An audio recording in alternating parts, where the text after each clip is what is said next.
কতদিন চোখে রাখবে আমাকে? বিয়ের দিন সকালবেলায় ঘুম থেকে উঠে যে তুমি দেখো আমি নেই, কিংবা যদি দেখো আমি ঘরে মরে পড়ে আছি, কি করবে তুমি? মামুনি, হ্যাঁ তাই হবে বাবা, এমন কিছুই একটা হবে।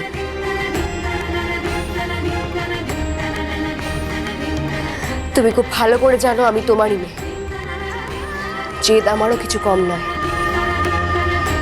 যে অন্যায় আমার সঙ্গে হচ্ছে এটার শেষ কোথায় সেটা তোমাদের উপরে ডিপেন্ড করে না, এ আমি বলে দিলাম।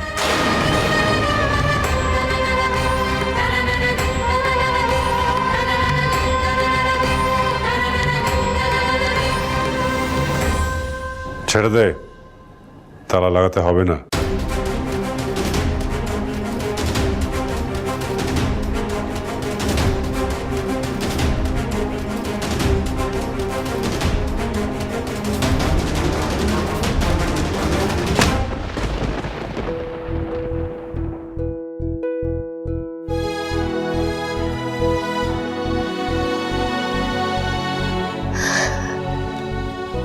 Thank God.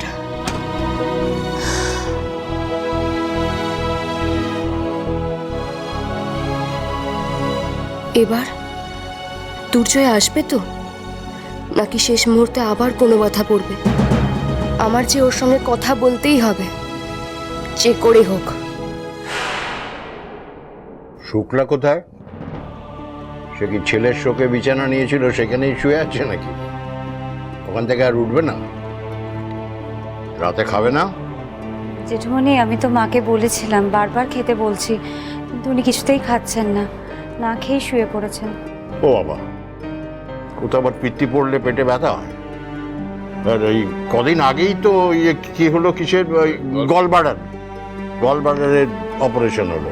না না, এগুলো ভুলে গেছে নাকি? মহা মুশকিল, সামান্য একটা ব্যাপার নিয়ে না আর পারা যাচ্ছে না। হ্যাঁ মানে কাকিমণির যা জেদ, কাকিমণিকে তো বোঝানো মানে। বুঝলাম, সবই বুঝলাম, জেদ বেশি সব সব ঠিক, কিন্তু কেউ তো বোঝা, তোমার ভাইও তো বোঝায় না। বিনায়ক, বিনায়ক! বাবাকে ডেকে কোনো লাভ নেই জেঠুমনি, বাবা পুজোর কাজে ব্যস্ত এবং পরিষ্কার বলে দিয়েছে পুজো যতদিন না মিটছে মায়ের দিকে বাবার তাকানোর সুযোগই নেই। বাহ, যেমন দেবী তেমনি দেবা।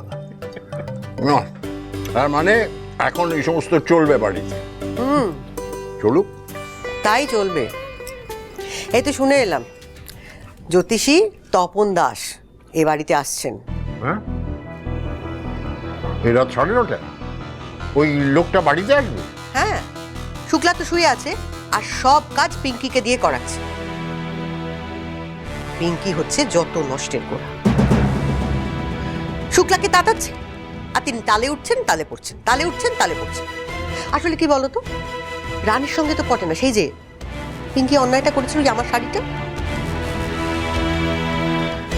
সেটা তো ধরে ফেলেছিল, সবার সামনে সত্যি কথাটা বলে দিয়েছিল। ব্যাস এই সব করে রাগ মেটাচ্ছে। মুশকিল এদের নিয়ে। শোনো না কি বলছি, তোমরা সবাই মিলে শুক্লাকে একটু বোঝাও, ঠাকুরপোকে বলো ওর সঙ্গে কথা বলতে, নয়তো এটা বাড়তেই থাকবে। এত অযৌক্তিক কাজকর্ম করে না, ও বুঝতে পারছে না যে ও যেসব কাজকর্ম করছে তাতে বাড়ির লোকেরা বিরক্ত হচ্ছে।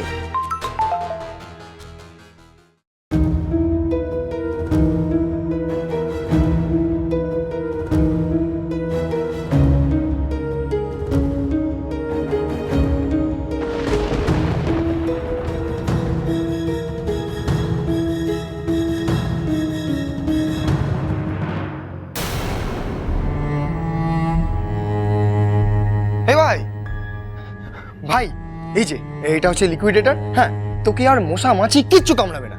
এটা আমি এখানে রেখে দিলাম। হ্যাঁ, তুই প্রয়োজন মতো জ্বালিয়ে নিস। আর এই হচ্ছে জল, চেষ্টা পেলে খেয়ে নিবি। বাথরুমটা হচ্ছে ডান দিকে। Good night.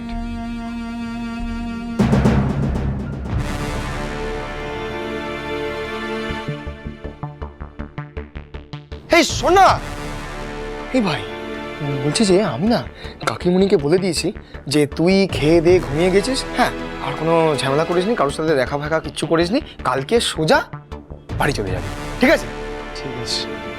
আর শোন না, আমি কাকিমণিকে এটাও বুঝিয়ে দিয়েছি যে তোর ওই মাথার পোকাগুলো একটু নড়ে গিয়েছিল বলেই তুই কলকাতা থেকে বাইক নিয়ে এখানে এসেছিস। হ্যাঁ, তুই রানী টানি কারোর সাথে দেখা করিস না।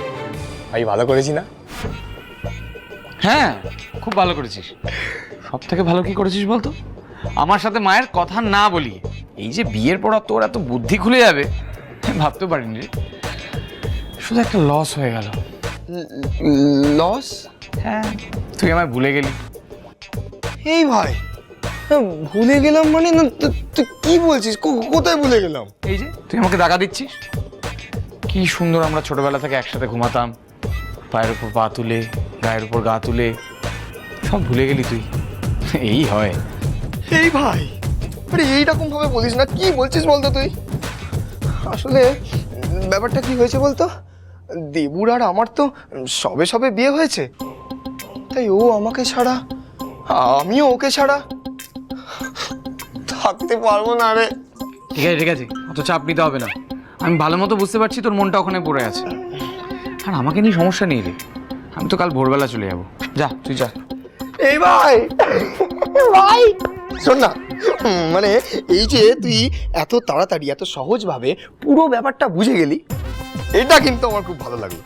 আর শোন ভাই, তোকে একটা কথা বলে রাখি, বর আর বউয়ের মাঝে না কোনোদিন বাধার সৃষ্টি করবি না। মানে কাবাব মে নো হাড্ডি। তুইও হোস না। এই মানে না, আমি হাড্ডি মানে তুই কি বললি?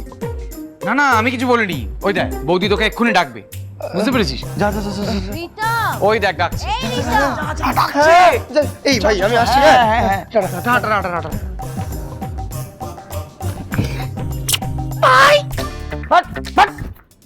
কি যে করে না।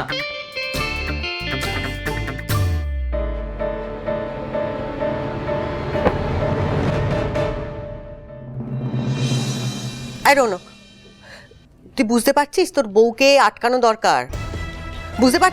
ব্যাস, মাথা নিচু। ওরে মাথা নিচু করে না খেয়ে মুখটা তুলে একটু কথাটা বল। বুঝতে পারি না, যে তোর বউকে নিয়ে আলোচনা হয় অমনি তুই চুপ করে যাস কেন রে? শান্তিতে খাচ্ছি আমি, তুমি আমায় কেন টানাটানি করছো বলো তো? তুমি না সব দায় অমনি ঝেড়ে ফেলে দিলি। হ্যাঁ, কেন? পিঙ্কি কোনো অন্যায় করতে পারে না? আর সে যে অন্যায় করতে পারে সেটা তো প্রমাণ হয়ে গেছে। তোর বউ শুক্লাকে সারাক্ষণ ভুলভাল বোঝাচ্ছে কেন রে? ওয়াই শি ইজ সো মিন? আসুন আসুন তপন দাস, আসুন আসুন। তপন দাস এসছেন।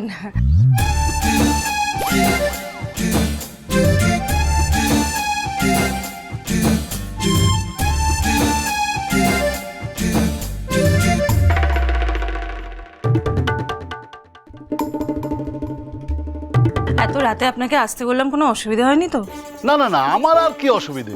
আমি তো লোকজনের অসুবিধা হলে আবির্ভূত হই।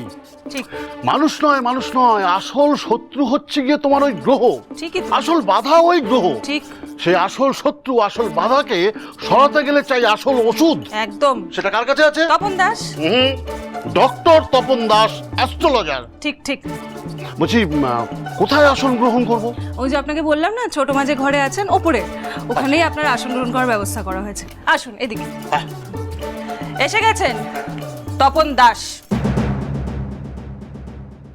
মহাপুরুষ এখন চললো সারা রাত ধরে গণনা।